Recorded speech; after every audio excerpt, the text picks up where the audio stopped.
cuando se hablaba y se discutía mucho en Cuenca ya sobre el tema electoral. Luca Palanca, un italiano nacionalizado ecuatoriano, conocido en la ciudad de Cuenca por acciones de tipo caritativo, salió a la luz y anunció una alianza con Unidad Popular.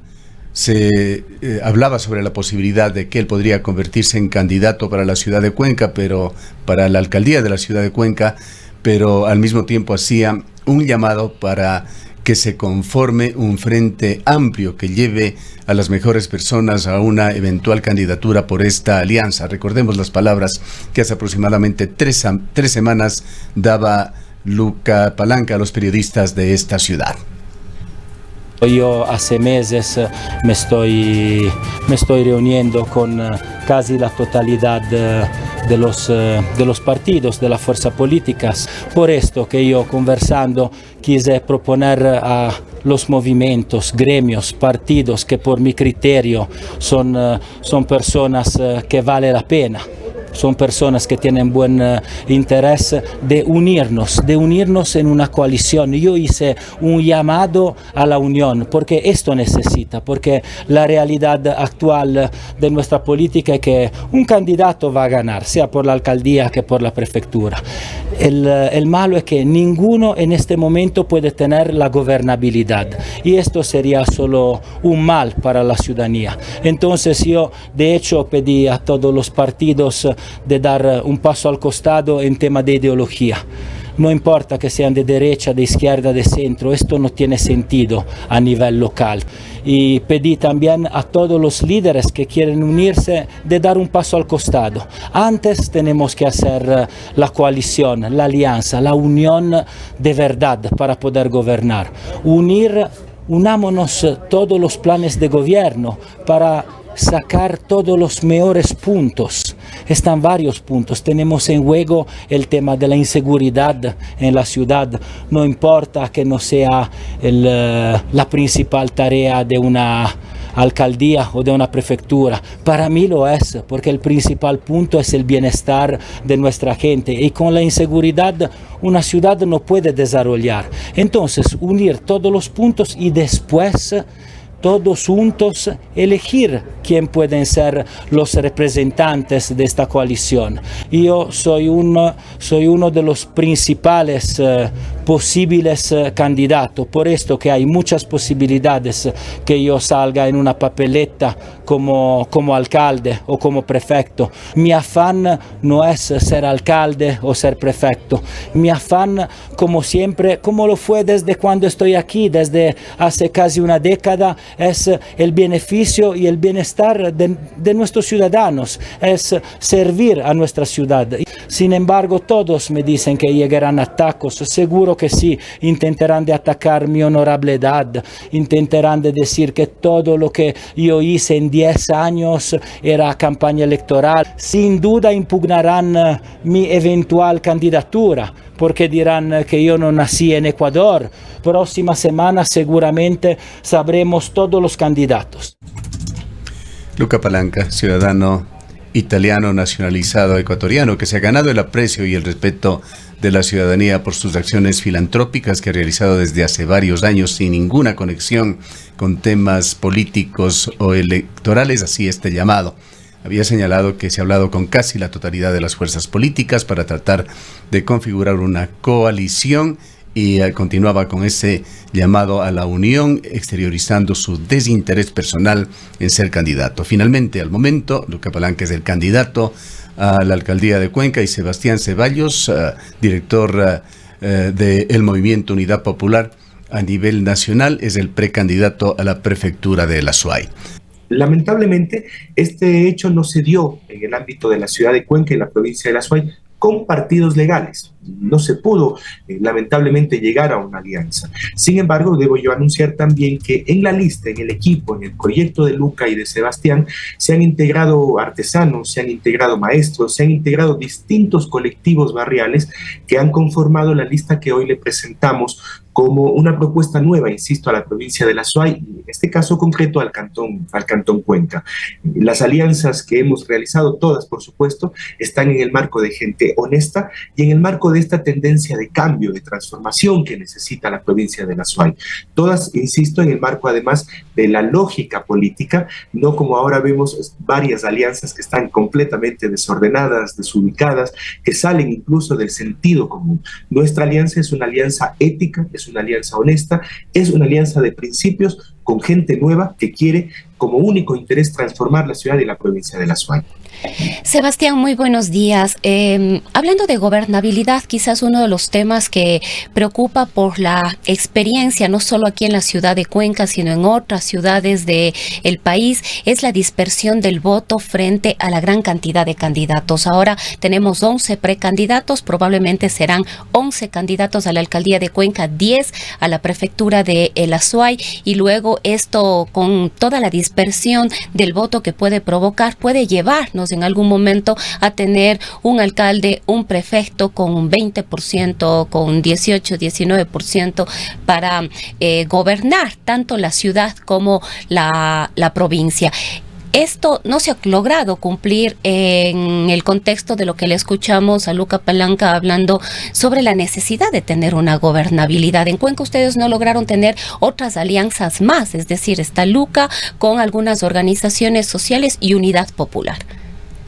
Sí, de hecho, mi estimada Roxana, creo que esa dispersión, además, que usted bien ha planteado, que varios analistas han planteado en Antena 1 y otros medios de comunicación, debe ser acompañada con una dispersión o varios candidatos que, a nuestro entender, representan lo viejo o representan al gobierno nacional.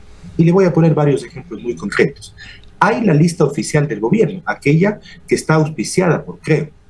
Hay la lista de aquel candidato que representó hasta hace un mes el Ministerio de Trabajo y Obras Públicas.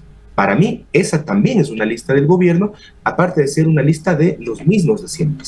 Hay una lista que la encabeza a la alcaldía, quien es hasta hoy funcionario del gobierno nacional. Eso está claro.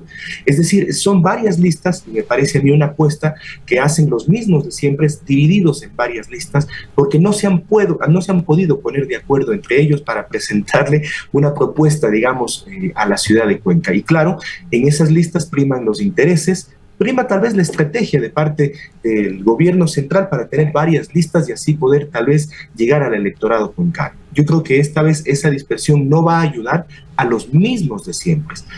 Acá, en la propuesta que hemos planteado con Luca, hemos dicho que hay que hacer una alianza con partidos políticos y organizaciones sin partidos políticos, porque me parece que además hay un hecho muy importante en esta elección.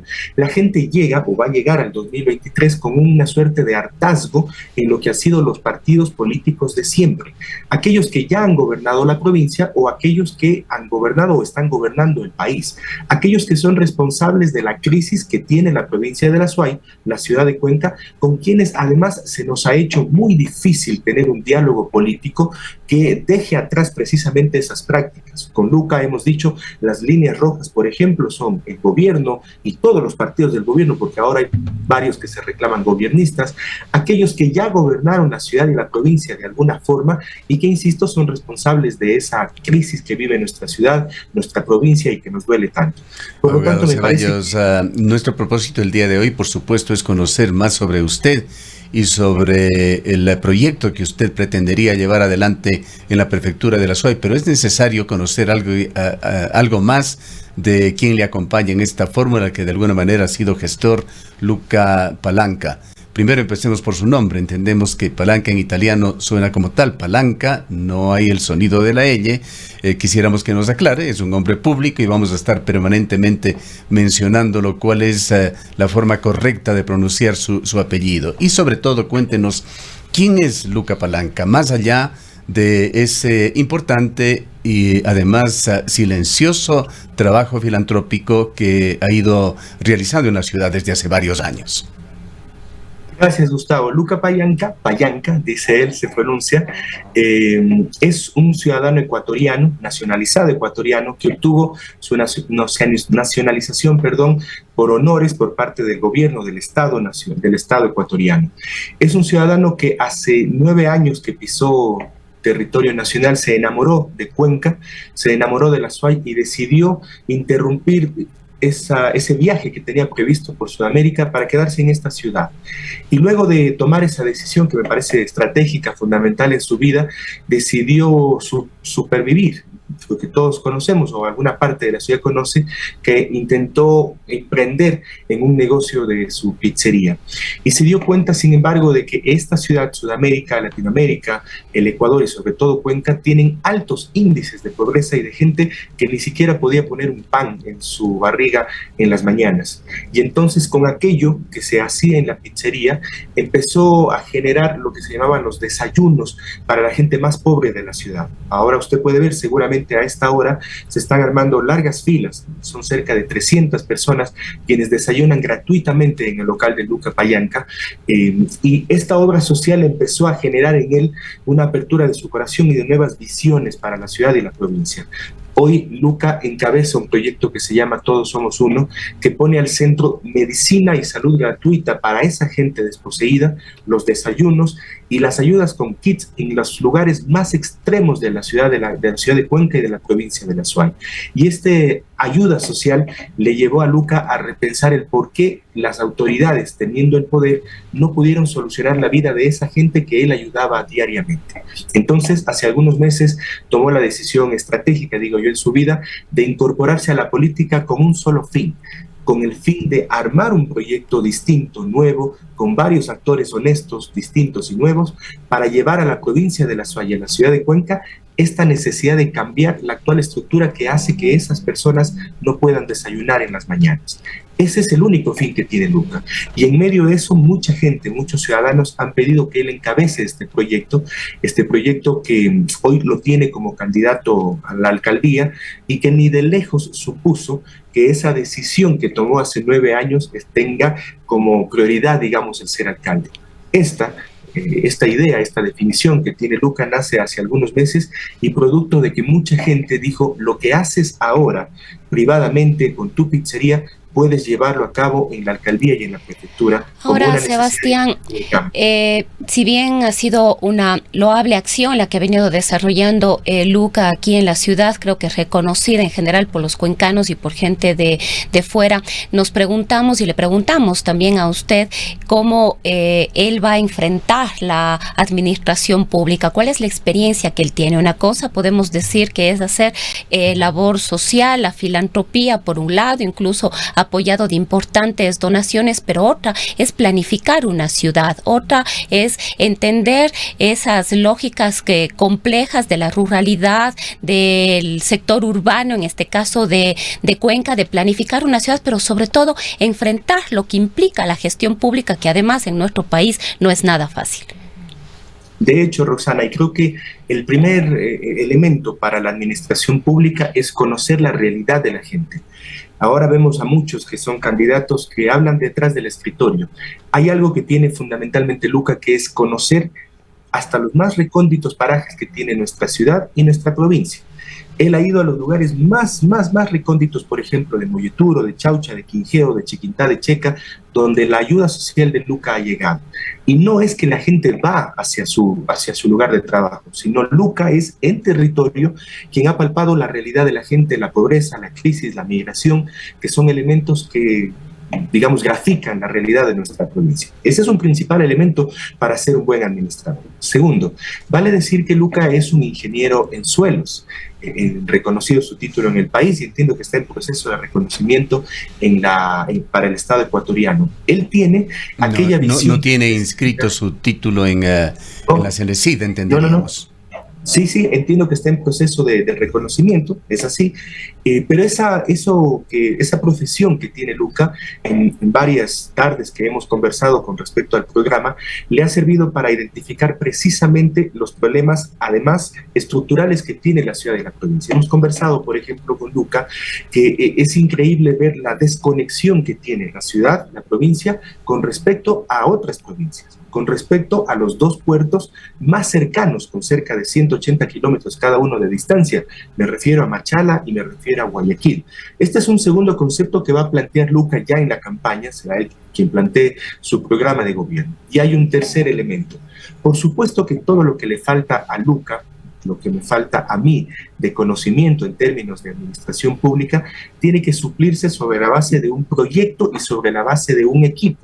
No es el alcalde el que sabe todo. Ya tenemos aquellos que se creen saberlo todos y en realidad no conocen las condiciones y cómo salir avante en una administración pública. Se trata de un equipo y de un proyecto, porque acá en el proyecto de Luca y Sebastián no hay mesías, no hay cacicazgos. Hay un proyecto que está armado con un programa, pero también con un equipo de diversas personas que componen y que vamos a llevar a la alcaldía y a la prefectura. Yo estoy plenamente convencido que un alcalde, que un prefecto, que los candidatos deben presentar también a quienes van a gobernar con ellos, que por supuesto deben tener esa experticia en varios ámbitos de la administración pública. Ahora, ya no a lo mismo de abogado que Ceballos, aprovechando su calidad justamente de abogado, quisiera preguntarle algo que todavía tenemos honestamente alguna duda.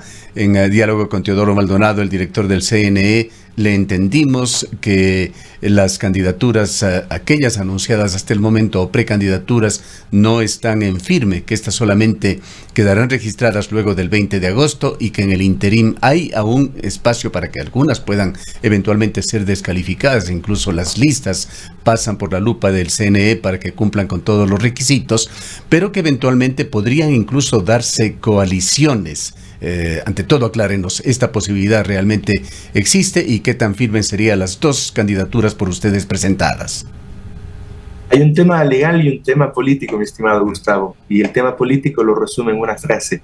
Usted va a ver cómo se puede tostar granizo, incluso fuera del término legal. Las alianzas en términos legales culminaron ayer a las 12 de la noche. Nosotros, como le he comentado, hemos incorporado varias con Pachacuti, con el Partido Socialista, con Somos Agua y con algunos movimientos locales. Sin embargo, entiendo yo que aquellas alianzas que también se dan por debajo de la mesa, que son propias de la politicaría de antes, de antaño, de siempre, se darán todavía en estos días. Yo quisiera, a propósito de su pregunta, mi estimado Gustavo, y si usted me permite, adjuntar un tema, que es el hecho de que la posibilidad real de que Luca Pallancas sea candidato. Mucho se ha hablado de la legalidad de su candidatura. Luca tiene la nacionalidad ecuatoriana, está empadronado en la provincia de La Suay, en la parroquia El Vecino, para quienes quieren ir a buscar, para sobre todo trabajar la impugnación de Luca. Pero sobre todo Luca ha sido un ciudadano que durante estos 9 años ha demostrado a carta cabal que vive en la ciudad de Cuenca, tiene un emprendimiento, sus cuentas son públicas en el servicio de rentas internas, su ayuda social también, como ha dicho Roxana, es pública, por lo tanto, tiene todos los elementos legales para ser candidato en las elecciones que se llevarán a cabo el 5 de febrero del próximo año. Como usted bien ha dicho, Gustavo, el 22 de agosto inicia el proceso de inscripciones y solamente ahí quedará en firme un candidato, una candidata, por supuesto, si es que no tiene de por medio impugnaciones que deberán resolverse o en la Junta Provincial Electoral o en el Consejo Nacional Electoral y hasta el Tribunal Contencioso Electoral. Recuerde que hace 2 años este fue uno de los problemas que tuvo el Consejo Nacional Electoral y por eso han extendido el plazo, lo cual debo decir ha complicado un poco a las organizaciones políticas para que puedan resolver en los plazos legales que tienen ellos todas las candidaturas que finalmente serán presentadas el día 3 de enero cuando inicia la campaña electoral. Ahora, yendo ya a la prefectura de La Suay, Sebastián, una de las principales preocupaciones tiene que ver precisamente con la vialidad. Justamente el día de hoy, la mañana de hoy, Diario El Mercurio saca una nota en la que dice que Azuay tiene un déficit del 50% en atención vial. La prefecta de La Suay ha justificado esta deficiencia diciendo que definitivamente no hay recursos en la prefectura. Este es un puntal para cualquiera o para quien quiera que quiere llegar precisamente a la prefectura de la provincia.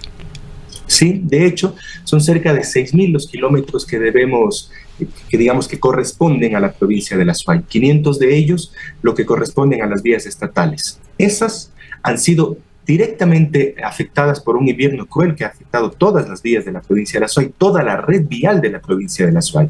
Pero más que el invierno hay algo que ha afectado a la provincia de La Suay y es la falta de inversión del Estado central en las vías de la provincia y con respecto también, por supuesto, a las administraciones públicas, dígase juntas parroquiales, dígase alcaldías, dígase prefecturas. Y esto debemos parar, debemos recuperar el liderazgo de la provincia, mi estimada Roxana, para que dignamente, por supuesto, educadamente, como somos los azuayos, pero con mucha dignidad, reclamemos del Estado central, en primer lugar, la atención que Cuenca y el Azuay se merece.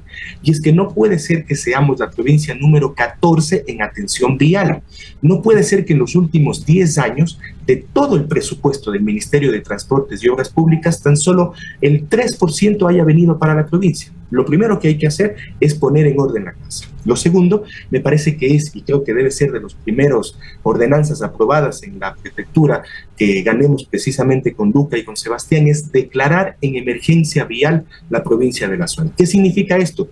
Que los recursos de las 15 alcaldías, de las 62 juntas parroquiales y por supuesto de la prefectura establezcan un plan estratégico de atención a esas vías que están en mal estado y que resultan casi una odisea atravesar y transversar por ellas. Este es un primer elemento. Y lo tercero, por supuesto, es generar un modelo vial con la participación de la gente, donde entre otras cosas se ponga al centro la desconcentración y las competencias que deban asumir prefecturas, alcaldías y juntas parroquiales mancomunadamente. ¿Qué quiero decir? Si es que el gobierno central no está en las condiciones de asumir la vialidad de la provincia de la Azuay, aquí habrá una prefectura de la Azuay que tenga la capacidad, precisamente con los recursos, para asumir esas competencias y devolverle a la gente la dignidad. Las vías no pueden ser tormentos, deben ser caminos por donde se abra la esperanza de los campesinos, y eso vamos a lograr con la prefectura de la Azuay, atendiendo esta que es primeramente la competencia que tiene la prefectura de la Azuay. Quisiera preguntarle también su visión, cómo ha visto desde afuera lo que ha sucedido en la prefectura. Ese hecho que se consumó de haberlo tomado como escalón político por parte de Yacu Pérez, luego vino el ascenso de la actual prefecta Cecilia Méndez, quien fue viceprefecta y que terminó en muy malos términos en su relación con Yacu Pérez, y luego Cecilia Méndez en su turno con muy malas relaciones con la actual viceprefecta. ¿Cuánto han afectado estos temas a la prefectura de la Azuay y a los intereses de la provincia? Si me permite, Gustavo, creo que tanto en la alcaldía como en la prefectura hemos visto una suerte de desinstitucionalización que no es otra cosa más que realmente un olvido de estas dos principales autoridades, de los principales problemas que tiene Cuenca y el Azuay. Y es que es increíble que cada 3 de noviembre o cada que se conmemora las fiestas de provincialización del Azuay, los discursos sirvan para hacer algo así como alfombras del Estado central y pedir dádivas. Es como que estuviésemos viendo a las principales autoridades pidiendo caridad. Eso debe terminar. Aquí debe haber una alcaldía y una prefectura que con mucha dignidad, insisto, pero exija y demande del gobierno central la atención y los recursos que Cuenca y el Azuay se merecen. Y es que no puede ser, Gustavo, que seamos la tercera provincia en cuanto a la tributación, la quinta en población, la tercera en cuanto al aporte tributario que hace la provincia del Azuay, que seamos una provincia que aporta al desarrollo hidroeléctrico del país, con los proyectos que tenemos y que usted conoce muy bien, y que no tengamos la misma atención por parte del Estado central, y que cuando tengamos esa supuesta atención sea desde Quito quienes deciden las principales obras que se hacen en la provincia. Y voy a poner un ejemplo muy sencillo. La gran inversión que hubo en la ciudad de Cuenca, en la provincia de la Azuay, fue el tranvía, $300 millones para movilizar al 20% de la población de la ciudad de Cuenca. Nosotros tenemos cerca de 500 buses que movilizan al resto de personas, es decir, al 80%, y que tienen un presupuesto municipal de solamente $5 millones. ¿Quién decidió el tranvía? ¿Por qué se hizo el tranvía? ¿Se le consultó a la gente? Imagínese $300 millones, que fue la inversión del tranvía más o menos, invertidos en los 15 cantones que tiene la provincia de la Azuay. Esos $300 millones de inversión turística, en inversión de vialidad, en inversión de reactivación del campo que tiene la provincia de la Azuay. Aquí también nos vinieron y nos pusieron un poliducto, eso cuesta $180 millones. ¿A quién se le ocurrió? ¿A quién le preguntaron? Imagínese usted si esos mismos millones de dólares que desde el Estado central, desde Quito, alguien decidió, fuera invertido precisamente en las necesidades de la gente. Nosotros tenemos una provincia que está sufriendo la crisis económica que tiene el país más que todas las provincias de la Azuay, y que se refleja en que cerca de 100.000 azuayos han abandonado los campos, las comunidades y los barrios. 100.000 azuayos y azuayas que prefieren ir a entregar su vida en la frontera con Estados Unidos a quedarse aquí. ¿Y sabe por qué, Gustavo y Rosana? Porque ni desde la prefectura ni de la alcaldía le han entregado a esa gente la posibilidad de una oportunidad de trabajo, de empleo, de seguridad para poder quedarse en el campo o para poder tener un trabajo estable en la ciudad y la provincia de La Suay.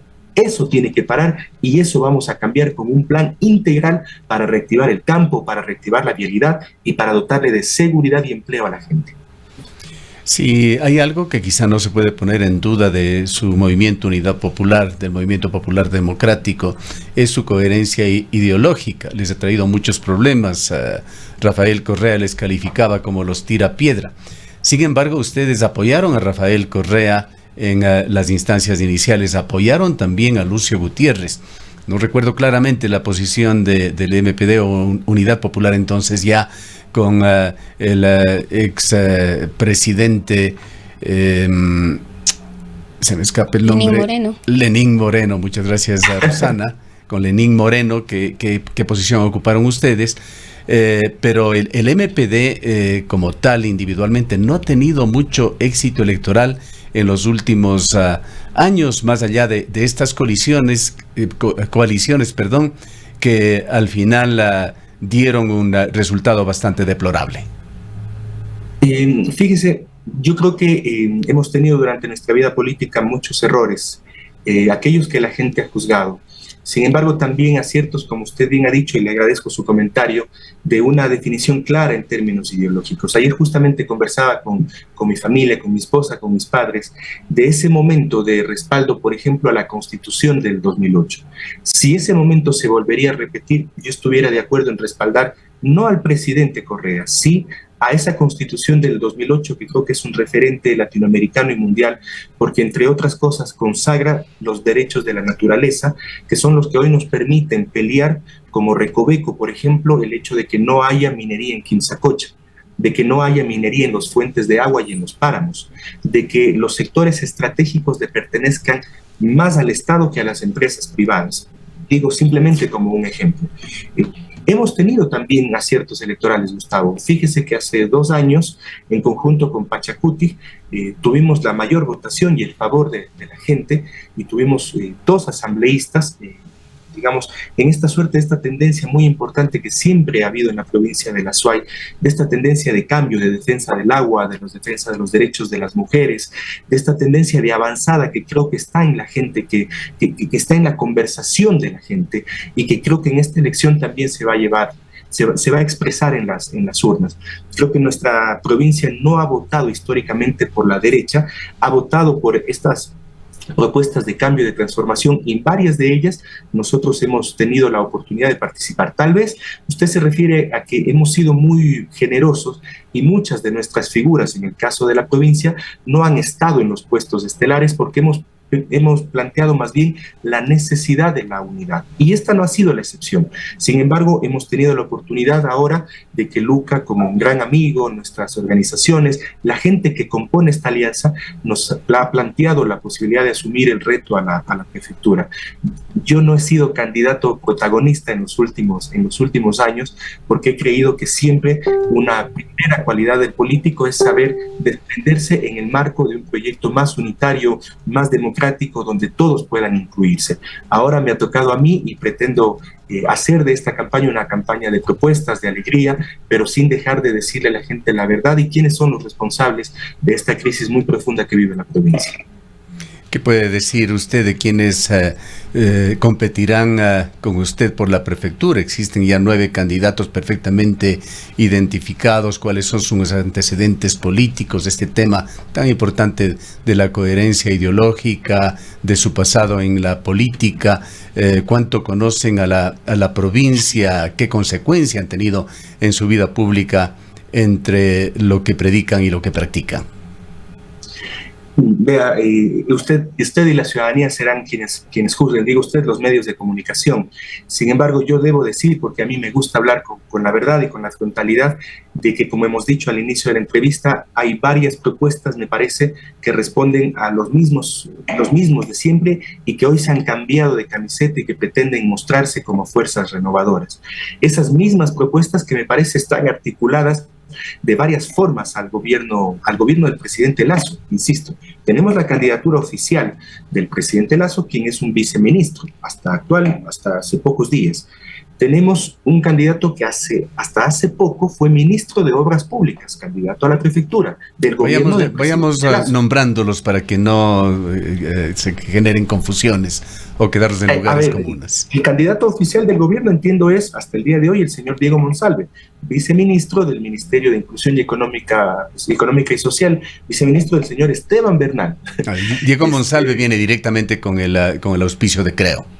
Así es. La segunda es el señor Marcelo Cabrera, quien hasta hace poco fue ministro de Obras Públicas del gobierno de Lasso. Ya, él está con Unidad Popular, y dicho sea de paso, de acuerdo. No, con igualdad, Gustavo, no se confunda. Perdón, Igualdad participa, sí, con Igualdad participa. En todo caso, allí está como candidato para la alcaldía también Alfredo Aguilar, y él nos ha dado a entender que es una candidatura preliminar, sujeta justamente a negociaciones que podrían continuar. Sí, pero las negociaciones terminaron ayer, Gustavo. Por eso digo, en política se mira tostar granizo. Lo que hay es la candidatura electa en sus primarias, y lo que digo es que el señor Marcelo Cabrera fue hasta hace un mes ministro de Transporte y Obras Públicas, es decir, encargado de la vialidad del gobierno del presidente Lasso. Actualmente hay un funcionario del gobierno, que es el señor Adrián Castro, candidato a la alcaldía por el movimiento Democracia Sí. Pero el candidato del oficialismo no sería Diego Monsalve, digamos, aunque sea actualmente funcionario del gobierno. El candidato del oficialismo en este momento es Paul Carrasco, con la alianza con Creo. Sí, pero me refiero a la prefectura, mi estimada Roxana. A la prefectura, en el tema de la alcaldía está de candidato como directamente de Creo, Paul Carrasco. Esas lógicas que no se entienden, y esos camisetazos que no se entienden, cada quien responde por sus decisiones. Por eso digo, es la vieja política, ¿no? Decía yo y continuaba, le acompaña Adrián Castro, la ingeniera Dora Ordóñez, digamos, quien fue funcionaria del gobierno de Lenín Moreno. Esos son los candidatos que están y que me parece que representan, insisto yo, digo, estas viejas formas de hacer política con las cuales yo personalmente no puedo compartir jamás. Gustavo ha sido bondadoso al plantear precisamente esta coherencia ideológica, porque yo creo que ni el equipo, ni la ideología, ni la esposa se deben cambiar. No debe morir diciendo, amando lo que cree, lo que sabe, lo que profesa, porque creo que es una de las virtudes que debe tener para presentarse al electorado y decir, yo no he cambiado jamás de camiseta, como tampoco pretendo mentirles el día de hoy, sino hay que decirle la verdad a la gente, y creo que eso es lo que vamos a escuchar. No le ha mencionado usted a Juan Cristóbal Lloré de la Revolución Ciudadana, quien deja su representación en la Asamblea para ser candidato. Sí, de hecho también, y que es parte, ha sido 8 años, me parece, Juan Cristóbal ha sido asambleísta, o más, me parece. A ver, insisto, digo, a esos candidatos habrá que preguntarles hoy qué opinan de la minería en Quimsacocha. Y va a ver usted cómo hay esos cambios espectaculares, no solamente de camiseta, sino también de lo que van a responderle a la gente con respecto, por ejemplo, al tema de la minería. ¿Qué hicieron en su momento cuando fueron autoridades y participaron de los gobiernos con respecto a su posicionamiento frente a las rentas de la provincia de La Suay? ¿Qué hicieron ellos cuando estuvieron en el poder frente a la pobreza, la crisis, la migración que tiene nuestra provincia de La Suay? Ellos responderán. Nosotros, insisto, vamos a hacer una campaña de altura, y de hecho con Luca vamos a hacer un llamado para hacer una campaña de altura, que no significa dejar de decir los problemas y los responsables de sus problemas. Pero otra cosa es caer en campaña sucia, en campaña para denostar al candidato y no sus propuestas y no sus puntos de vista. Aquí van a tener un binomio que va a ser campaña en las calles, campaña en las redes, campaña, por supuesto, de alegría, de propuestas, sin mentirle a la gente, diciéndole la verdad a la gente, que creo que es la única forma de convencer al electorado. Por supuesto, no tenemos los millones o la danza de millones que usted va a ver en esta campaña, porque Luca y yo somos activistas, y los activistas somos chiros, y cuando somos chiros lo que pretendemos hacer es una campaña donde se gaste la suela y donde quedemos casi sin lengua hasta el 5 de febrero. Pero usted sabe que el accionar público depende total, absoluta, directamente de las finanzas. Hemos escuchado lo que señalaba Rosana, dicho por la señora prefecta actual de que 30 millones y algo más que tiene como asignaciones del Estado para la prefectura no alcanzan siquiera para atender esos entre 3.000 a 4.000 kilómetros de vías que se encuentran a cargo de la prefectura, no alcanzan siquiera para atender bien aquellas en las que se cobran ya tasas extras como peaje. ¿Cómo va a solucionar usted ese problema? Hay dos fuentes, la una son las asignaciones del Estado provenientes de nuestros impuestos y las otras son efectivamente tasas que se ha experimentado ya con algunas figuras en la provincia de la Azuay. Por supuesto, 3 elementos, mi estimado Gustavo. La primera, como hemos dicho, aquí van a tener un prefecto y por supuesto en Luca un alcalde que tenga la dignidad para reclamar lo que a Cuenca le corresponde. No puede ser que cada mitad de año la prefectura y la alcaldía tengan reformas al presupuesto para disminuir el mismo para los cantones y para las parroquias. Eso se acabó. Aquí vamos a tener un prefecto para reclamar, insisto, lo que nos corresponde. Lo segundo, tenemos que repensar un modelo. Nosotros tenemos un ingreso de cerca de 800 millones de dólares por concepto de remesa de los migrantes. Es cómo entender un modelo para que esas remesas de los migrantes atiendan a los más necesitados y que tengan una administración desde lo público. Y estamos trabajando en un proyecto que en los próximos días pero ese es dinero privado y es dinero sí, además de los segmentos más pobres de nuestra sociedad que tienen justamente que emigrar para ganarlo. Sí, de hecho, y lamentablemente debo decir esto que sostiene la economía de la ciudad y de la provincia y resulta una especie de inversión directa en los hogares de los cuencanos, pero esas remesas también han servido para enriquecer a ciertos sectores. Sí, pero ¿cómo va a integrar este dinero? Explíquenos este dinero privado a lo público. Con proyectos públicos y comunitarios donde sean esas remesas de los migrantes, por ejemplo, para atender la construcción desde lo público, para atender el tema de las cooperativas desde lo público, para que plantear una administración para que esos dineros puedan invertirse en los problemas más reales de la gente. Fíjese usted, mi estimado Gustavo, uno de los elementos que tiene la prefectura de la Azuay como competencia es la producción, y tenemos ese circulante. Mucho se ha planteado es cómo las cooperativas pueden atender los segmentos más empobrecidos de la población, y vamos a trabajar con el sector privado y en este caso con los migrantes, que es un sector privado, porque respetamos por supuesto la propiedad privada, pero para enrolar, para encaminar esos recursos a quienes más los necesitan. Eso es lo que necesitamos hacer, porque de no, esos recursos pasan por la administración de los cuencanos, pero hay aprovechamientos que al final terminan engordando los bolsillos, por ejemplo, de la banca privada. Eso es lo que no necesitamos y lo que no creemos. Lo tercero, mi estimado Gustavo, necesitamos en Cuenca y en la provincia de la Azuay rescatar un modelo vial que corresponda también a la desconcentración, decía yo, a la desconcentración de los recursos. ¿Qué significa esto? Si es que el Estado central no puede administrar las vías que son de su competencia, aquí van a tener una prefectura que sí lo va a poder hacer. Aquí van a tener un modelo de administración de las vías donde con la gente vamos a administrar esas vías. Y lo cuarto, que me parece que es muy importante, tenemos que administrar mancomunadamente con las juntas parroquiales, las alcaldías y la prefectura de la Azuay los recursos que tengamos para que ese último recurso, ese último dólar que llegue a la provincia, llegue hacia la vía más recóndita sobre la base de una provincia que tenga un modelo de producción turística, un modelo de producción campesina, un modelo de producción donde los artesanos, los comerciantes y los industriales se vean identificados para rehacer todo lo que tenemos en la provincia de la Azuay y aprovechar todas las capacidades que tiene nuestra gente y que a pesar de la falta del apoyo de la prefectura y de la alcaldía se han desarrollado en la provincia de la Azuay. Habrá sin duda, abogado Ceballos, otras oportunidades, otros espacios en estos 6 meses que faltan todavía para las elecciones para conocer más sobre su proyecto en la prefectura de la Azuay. No nos resta en esta mañana sino agradecerle por su presencia. Muchas gracias a ustedes, muchas gracias a Roxana y un abrazo fuerte. Este espacio Voto 2023 se abrirá cada día lunes, de aquí hasta las próximas elecciones, con actores políticos de la localidad, particularmente los candidatos a la alcaldía y la prefectura, con entrevistas a fondo.